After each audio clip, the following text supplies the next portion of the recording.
Eh bien, salut à tous Aknotes, ici Machikouli pour une nouvelle vidéo.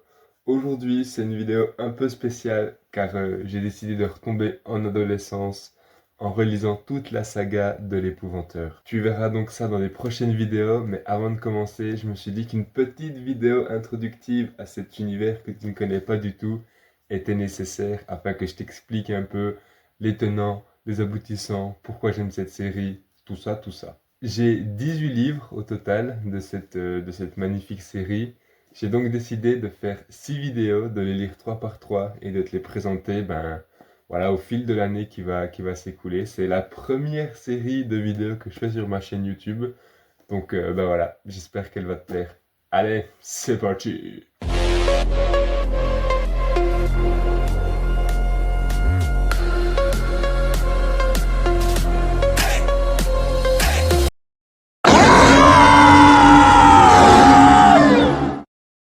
L'Épouvanteur est une série littéraire de dark fantasy écrite par Joseph Delaney et publiée en France chez Bayard Jeunesse. La saga a débuté en 2004 avec le tome 1, L'apprenti de l'Épouvanteur, et s'est terminé en 2013 avec le volume 13. Donc voilà, le mec a bien charbonné, il a écrit 13 tomes en 9 ans, c'est pas mal. La saga est suivie de 3 tomes dans le même univers avec les mêmes personnages, mais c'est une trilogie à part qui raconte les événements d'un seul personnage et qui est publiée entre 2014 et 2017. Pour conclure, entre 2020 et 2023 sont sortis 4 nouveaux tomes avec un nouveau personnage pour héros, mais toujours dans le même univers, il y a les mêmes personnages qui vont un peu graviter autour, mais voilà, ça change totalement de héros. Il y a également 2 tomes hors série. Le premier est un recueil de nouvelles sur le thème des sorcières. Et le deuxième est un livre qui s'appelle Le Bestiaire que les épouvanteurs utilisent dans l'histoire, un peu à la manière des contes de Biddle le Bard pour Harry Potter. C'est un livre qui existe dans l'histoire mais que on peut se procurer dans la vraie vie. Si mes calculs sont exacts, ça fait qu'en tout, cette grosse saga contient 22 livres et j'ai dit précédemment que n'en avais que 18 en ma possession. C'est tout simplement car les 4 derniers tomes avec le nouveau personnage comme héros, j'ai appris leur existence en faisant des recherches pour cette vidéo. Donc, je les ai pas encore achetés, je les ai pas encore lus. J'ai très hâte voilà, de pouvoir me les procurer afin de les dévorer pour vraiment finir la lecture de cette saga qui m'accompagne depuis maintenant plus de 10 ans. Un film est également sorti en 2014 qui s'appelle Le Septième Fils et il reprend l'histoire du premier tome. Alors, cette saga, qu'est-ce qu'elle nous raconte au final? On va suivre l'histoire de Tom Ward, un préadolescent, on va dire, de 12 ans au début de l'aventure, qui, au fil des tomes, il s'appelle Tom, c'est un peu marrant, au fil des tomes, il va grandir et à la fin, il sera adulte, à la fin, ce sera lui qui sera l'épouvanteur, mais au tout début, voilà, il est apprenti, il a 12 ans, il débute dans la vie. Donc voilà, un beau jour, le jour de ses 12 ans, il y a tous ses frères qui ont quitté la maison depuis belle lurette, et lui, il se demande ce qu'il va faire encore comme métier, et c'est là que John Gregory, l'épouvanteur du comté, arrive. Apparemment, un accord avait été passé entre la mère de Tom et l'épouvanteur pour que, le jour de ses 12 ans, l'épouvanteur vienne chercher Tom et le prenne comme apprenti. Sa maman lui dit, avant de partir, avant qu'il parte, elle dit à Tom: Tu seras le dernier apprenti de l'épouvanteur, tu seras le meilleur que le comté n'ait jamais connu. Donc le comté, c'est l'endroit où ça se passe dans une Angleterre un peu modifiée je sais pas exactement quand ça se passe, fin du Moyen-Âge, début de la Renaissance, enfin toute cette période un peu chasse aux sorcières. Donc tu seras le meilleur épouvanteur que le comté ait connu. Je compte sur toi, mon fils. Va, et bientôt, tu n'auras plus peur de l'obscur. C'est l'obscur qui aura peur de toi, car tu ne seras plus le chassé, mais le chasseur. Car il faut savoir que lui, c'est le 7e fils d'un 7e fils.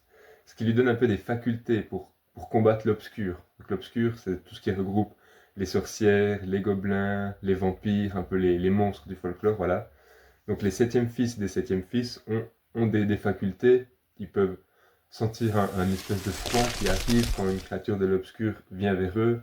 Ils peuvent facilement voir dans le noir. Ils peuvent ne pas se faire sentir par les créatures de l'obscur, ce qui peut leur donner des effets de surprise parfois quand ils attaquent. Les épouvanteurs dans ce monde, ils ont plusieurs armes à leur disposition pour venir à bout de l'obscur. Ils ont l'argent, qui souvent brûlent les créatures de l'obscur. Donc ils ont des grosses chaînes en argent qui peuvent lancer un peu à la manière d'un fouet pour s'enrouler autour de leur proie, que ce soit des gobelins, que ce soit des sorcières. Enfin voilà, l'argent c'est assez efficace contre l'obscur.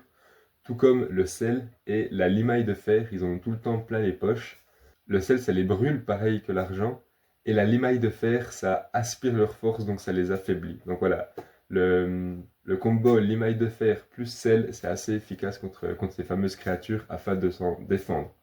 Ils ont également tout le temps un gros bâton de... Là on le voit, un gros bâton. C'est un bâton de sorbier, car le sorbier est assez efficace contre les sorcières. Pareil, à leur contact, elles ont mal, ça les démange, donc elles refusent souvent le combat si elles voient que l'épouvanteur est affublé d'un bâton. Une fois qu'une créature de l'obscur est capturée, il y a plusieurs solutions.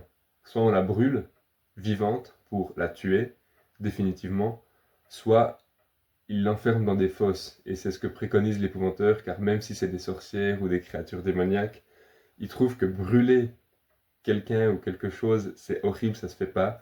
Donc bien souvent, il les enferme dans des fosses scellées soit par une grosse dalle, soit par des chaînes des barres en argent ou en fer, tout dépend la moula qu'ils ont. Donc voilà, c'est comme ça que petit à petit, ils combattent les forces du mal, l'obscur. Et épouvanteur, c'est un métier difficile, car tu souffres beaucoup de la solitude, car les gens ont peur de toi. Vu que tu combats l'obscur, ils pensent que que t'as vendu ton âme au diable, ou que t'es un peu affilié quand même à l'obscur, donc ils t'appellent pour faire le sale boulot, mais c'est pas tes potes. Donc voilà, t'es souvent très très seul. C'est un métier hyper dangereux aussi, car chaque boulot, c'est un combat, en fait. Soit, comme je l'ai dit, contre une sorcière, contre un gobelin, contre plein de trucs. Donc c'est souvent très difficile. Après, il y a aussi des jobs un peu plus faciles, on va dire. Quand par exemple, il y a une personne qui est morte d'un choc brutal, son esprit n'a pas conscience qu'il est mort et il reste attaché à cette terre. Et du coup, ça devient ce qu'on appelle un fantôme. Donc là, le métier d'épouvanteur, ça consiste à aller vers ce fantôme, car voilà, il n'y a que les septièmes fils des septièmes fils qui peuvent les voir. Donc c'est aussi pour ça que ils ont cette faculté de devenir épouvanteurs. Et ils discutent avec eux, ils leur expliquent qu'ils sont morts, et le fantôme souvent se libère de ses poids et va vers l'autre monde. Donc ça, c'est les métiers, enfin les aspects du métier un peu plus faciles. Donc voilà, maintenant je vais un peu te raconter mon rapport à cette saga, pourquoi je l'aime autant. Déjà, il faut savoir que j'ai reçu le tome 1. Ça fait maintenant un bon paquet d'années. Alors je l'ai pas reçu en 2004 quand il est sorti, hein, on est bien d'accord, parce que j'avais 6 ans. Mais je pense que je dois l'avoir reçu à mes 12 ans, un truc dans le style. Et c'est Saint-Nicolas qui me l'avait apporté. Donc voilà, gros big up à lui, hein, ça fait plaisir. Et j'avais commencé de le lire. Derrière, il y a marqué attention, histoire à ne pas lire la nuit. Et moi j'étais là, je lis déjà les chairs de poule depuis belle lurette, c'est pas ça qui va me faire peur. Et j'avais commencé de le lire et j'avais eu peur. Parce que voilà, dans le tome 1, au bout d'un moment, il doit combattre une sorcière qui a un fils un peu chelou avec des dents qui ressortent, un monstre quoi. Et voilà, ça m'avait fait peur, donc j'avais arrêté de le lire. Je l'avais prêté à mon cousin, qui était un an plus âgé que moi, et lui, il l'avait lu d'une traite, il avait adoré. Donc moi, mon ego était touché, je me suis dit, je peux pas, je peux pas ne pas le lire alors que mon cousin l'a lu. Donc, je l'avais relu, un peu plus tard, j'avais adoré. Finalement, j'étais passé au-delà de ma peur et j'avais trop kiffé.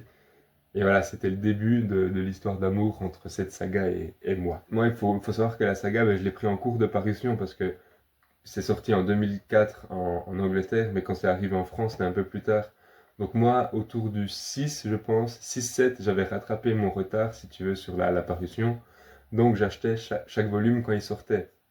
Et après, voilà, j'ai grandi, donc c'est vrai que je me suis un peu détaché de cette saga, j'ai commencé de lire d'autres choses.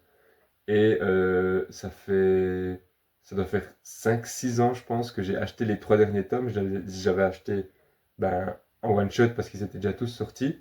Donc les tomes de la trilogie après, si tu te rappelles bien, il y a une trilogie qui est sortie après les 13 premiers tomes. Donc voilà, j'avais acheté cette trilogie d'un coup et je les avais lus. Et je ne savais tout simplement pas qu'il y avait 4 derniers tomes qui étaient sortis. Donc cette vidéo est très utile car elle m'a appris l'existence de ces tomes. Et ben voilà, comme je l'ai dit, j'ai hâte de les acheter pour les lire. Il faut savoir un autre truc, c'est que les 5-6 premiers tomes, je les connais quasi par cœur parce qu'en fait, j'ai acheté le tome 1, je l'ai lu. J'ai acheté le tome 2, mais j'ai relu le tome 1 et après j'ai lu le tome 2. J'ai acheté le tome 3, j'ai relu le tome 1, relu le tome 2, relu le tome 3. Et c'est pareil jusqu'au tome 7, voilà, j'ai acheté le tome 7, j'ai relu 1, 2, 3, 4, 5, 6. Donc tu vois, le nombre de fois que je l'ai lu les premiers. Et après, dès que j'ai acheté le tome 8, bah là je lisais 8, après j'ai acheté le 9, je lisais le 9, bah, t'as capté. Mais c'est pour dire que vraiment les premiers, je les connais par cœur, bah, sauf le 2 en vrai, parce que dans le 2, tu verras dans la vidéo qui sort dimanche, dans le 2, il y a un truc un peu spécial qui me touchait et j'arrivais pas à le lire. Donc voilà, mais sinon les autres, bah, je les connais par cœur à force de les avoir lus et relus. J'ai un peu hésité avant de relire L'Épouvanteur parce que justement, bah, j'ai peur d'être déçu, j'ai peur que ça soit un truc de mon adolescence, mais qu'une fois adulte, j'ai plus la même magie, j'ai plus la même étincelle, le même transport dans cet univers. Et en plus, ben, Ling Ziasen avait lu le tome 1 et il n'avait pas du tout aimé. Il lui avait trouvé quelques défauts. Je suis d'accord avec lui, mais pas tout à fait. Et comme tu le sais, Ling Ziasen influence quand même beaucoup mes choix de lecture, donc j'étais un peu réticent quand même à l'idée de... Pas réticent à l'idée de les relire, mais ouais, vraiment cette peur d'être déçu, quoi. Mais comme bah, tu pourras le voir dimanche, c'est pas du tout le cas et j'adore toujours autant cette série. En tout cas, les 3 premiers tomes. Voilà, je te fais un petit teasing pour dimanche. La vidéo, ce sera sur les 3 premiers tomes de L'Épouvanteur.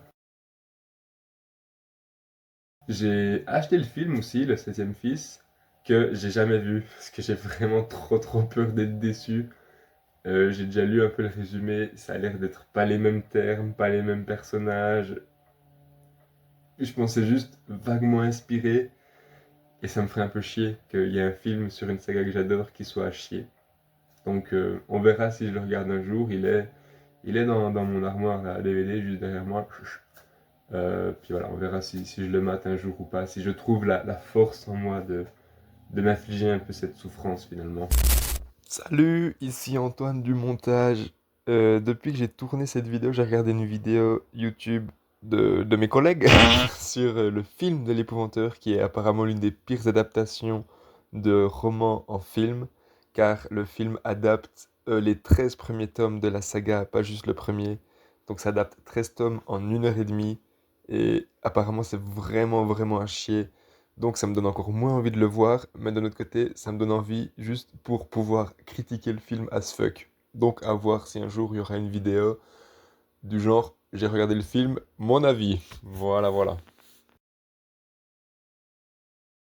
Comme tu le sais sans doute, ceci est mon premier tatouage. C'est la couverture du tome 1. Voilà. Il faut savoir que ce tatou, j'avais peur de le faire.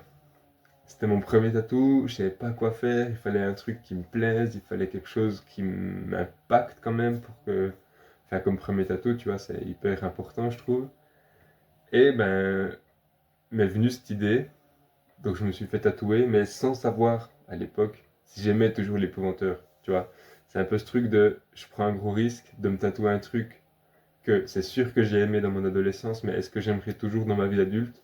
Je ne sais pas, donc là je suis rassuré, rassuré de toujours autant aimer parce que bah voilà, je l'ai quand même pour la vie sur mon bras. Euh, mais ouais, c'était un peu risqué, mais c'est quand même une belle preuve de l'amour que je porte à cette saga en fait, au point de m'en faire tatouer le bras, que ce soit mon premier tatou en plus, et je me suis pas trompé sur mes sentiments et ça c'est vraiment cool. Pourquoi ai-je voulu les relire aussi? Ça c'est un sujet qui peut être abordé. Ben, comme tu le sais, j'ai lu un livre récemment qui s'est passé dans le Jura, où ça parlait de sorcières, ça parlait de bûchers, de condamnation, de machin, et ça se passait plus ou moins à la même époque que l'Épouvanteur, quand c'était dans la période du passé. Donc là, il se passe, c'était le même style d'écriture, un peu pour un public adolescent, donc je sais pas, ça me parlait, ça m'a un peu transporté dans l'Épouvanteur en le lisant, je trouvais beaucoup de similitudes, donc ça c'est vrai que ça m'a donné bien envie de les relire. Quand j'étais à Rouen aussi, je les ai vus tous sur une étagère. J'étais là, waouh, ces bouquins, ils sont vraiment stylés quand même. Ça me donne envie de les relire. Et je suis allé il y a quelques temps aussi à un musée de la sorcière, donc une exposition sur les sorcières dans le Jura, machin, blabla. Et voilà, une fois de plus, parce que les sorcières, c'est un thème important de la saga de l'Épouvanteur, ça m'a donné envie de me replonger dedans. Donc tous ces petits trucs mis côte à côte, je me suis dit, ben voilà, il faut que j'y aille, il faut que je fonce. Et en plus, ces derniers temps, j'avais des lectures un peu compliquées, tu vois. Dans le sens où c'est des lectures avec des termes compliqués, avec des mots que je comprends pas forcément, des tournures de phrases un peu soutenues. Et là, je me suis dit, il faut que je me lise des trucs plaisir. Il faut que je lise des trucs où vraiment j'ai pas besoin de réfléchir 1000 ans sur la signification des phrases, sur ce que ça veut dire, machin, blabla. Juste j'y vais, j'avoine et je lis à fond et je prends un maximum de plaisir. Donc c'est tout ça ensemble a fait que bah, là j'ai décidé de relire la saga de l'Épouvanteur. Pourquoi j'aime autant cette saga? Ça aussi on peut se demander. Parce que voilà, ça se passe dans un monde héroïque fantasy un peu, avec quand même pas mal de trucs de la vraie vie, je pense, dans le sens où il y a des guerres qui sont décrites entre les humains, et je pense que c'est genre la guerre de 100 ans, un truc dans le style. Il y a des bûchers, il y a l'inquisiteur, il y a l'église qui est très forte à certains moments, donc qui veut pendre les sorcières ou les brûler ou des trucs comme ça. Donc t'as une grosse part de réel quand même, mais il y a beaucoup de trucs inventés, toutes les villes elles sont inventées, tous les lieux dits sont inventés, enfin voilà. C'est un univers bien étoffé, je trouve, et assez cohérent. Et ouais, c'est- cette fantaisie, c'est ça que j'adore. C'est comme bah, Harry Potter, Le Seigneur des Anneaux. Toi-même, tu sais, tout ce qui se passe au Moyen-Âge était un peu fantaisie. C'est mon délire. J'aime aussi beaucoup les messages qui sont véhiculés. J'adore le papa de Tom parce que ben voilà, il a des belles valeurs, je trouve, et c'est des valeurs qui me parlaient à l'époque, qui me parlent toujours autant. J'en parlerai un peu plus dans la vidéo de dimanche. Mais c'est des choses qui sont importantes pour moi. Les messages en sous-jacent, on va dire, je sais pas trop comment expliquer ça. Mais ça, c'est quelque chose qui me rend heureux, qui m'ont un peu forgé à l'époque, donc voilà. Et bah, j'aime bien aussi le fait que quand je les lisais, au bout d'un moment, bah, Tom était en apprentissage, moi j'étais en apprentissage, et ça faisait un peu écho, c'est tout con, mais genre que lui il apprend des trucs, moi j'apprends des trucs, pour devenir adulte, pour avoir un métier, et c'est vrai que j'ai un peu grandi à côté, enfin aux côtés de Tom. J'ai pas eu ça pour Harry Potter parce que voilà, je suis trop jeune, mais pour Tom, on a grandi au bout d'un moment un peu au même rythme, et, et je me retrouvais beaucoup dans lui, dans les valeurs que son père lui avait inculquées, enfin tout ça. J'arrivais beaucoup à m'identifier au personnage, et bah, c'est vrai que ça compte, enfin ça a compté pour moi. Et un autre truc aussi, c'est que le fait que pas beaucoup de gens connaissent, alors d'un côté ça me frustre vraiment parce que je peux en discuter avec pas beaucoup de gens, mais de l'autre côté c'est genre mon truc à moi, tu vois, l'épouvanteur c'est un peu mon bébé, c'est un peu ma découverte. J'ai l'impression que bah, il y a tellement peu de gens qui connaissent que quand je trouve quelqu'un qui connaît, je suis là putain tu connais ça, c'est que t'es forcément un bon machin, enfin voilà bref. Et j'avais un peu ce truc je suis un peu dans une secte, non pas dans une secte, mais ouais, dans un truc qui m'appartient, et ça fait plaisir, tu vois, c'est pas comme Harry Potter, tout le monde connaît Harry Potter, tout le monde aime Harry Potter. Là, l'épouvanteur, c'est vraiment un truc ben, un peu plus de niche, et ça c'est cool. J'ai aussi remarqué, ben, quand j'ai fait les recherches pour cette vidéo, que ça s'est vachement démocratisé quand même par rapport à l'époque où je les lisais quand j'étais ado. Quand je tapais l'épouvanteur sur internet, il y avait juste quelques fan sites, je sais pas comment dire, mais ouais, des sites faits par des fans avec tu sais, ces sites des années 2012, 2013 où tu avais des gifs animés sur le site, tu avais euh, vraiment une mise en page très 2012, je sais pas comment la décrire, mais dessus tu avais quelques informations et tout, et moi j'allais sur ces sites, j'apprenais des trucs, des prochains tomes, je là, ah ouais, ok, c'est trop stylé, machin. Et maintenant il y a un Wikipédia, il y a plein de trucs, c'est hyper détaillé. C'est marrant de voir aussi l'évolution que ça a pris en 10 ans, dont moi j'avais pas du tout conscience. Et un dernier truc que j'adore dans cette saga, c'est que bah voilà, il y a beaucoup de volumes. Dans les 13 premiers, bah voilà, une saga avec 13 volumes de base, on va dire, bah, ça fait beaucoup, mais il y a énormément de variétés. Les trois premiers sont très similaires, c'est un peu la même construction. Dans le quatrième, il se passe un truc qui va influencer toute la suite. Donc ça, c'est assez stylé. Après, il y aura un fil rouge un peu qui va connecter toutes les histoires entre elles. Mais le tome 5, ça, il se passe dans un lieu complètement différent avec un autre personnage, un autre maître que John Gregory qu'on suit depuis le début. Le tome 6, il se passe en Grèce. Le tome 8, 10 et genre 11 ou 12, je sais plus, ils sont racontés d'un point de vue d'un autre personnage que Tom. Donc, tu vois, l'auteur arrive à nous captiver en changeant plusieurs fois de narrateur, en changeant tout le temps de lieu où ça se passe, en affrontant pas forcément les mêmes ennemis. Donc, euh, donc voilà, j'ai très très hâte de les relire pour aussi leur diversité. Voilà, on arrive à la fin de cette vidéo. À l'heure où je te parle, j'ai déjà lu les 3 premiers tomes, j'ai déjà tourné la vidéo, je l'ai déjà publiée pour qu'elle sorte dimanche. J'en suis à la moitié du tome 4 et bah, je kiffe toujours autant, donc j'ai très très hâte de lire la suite.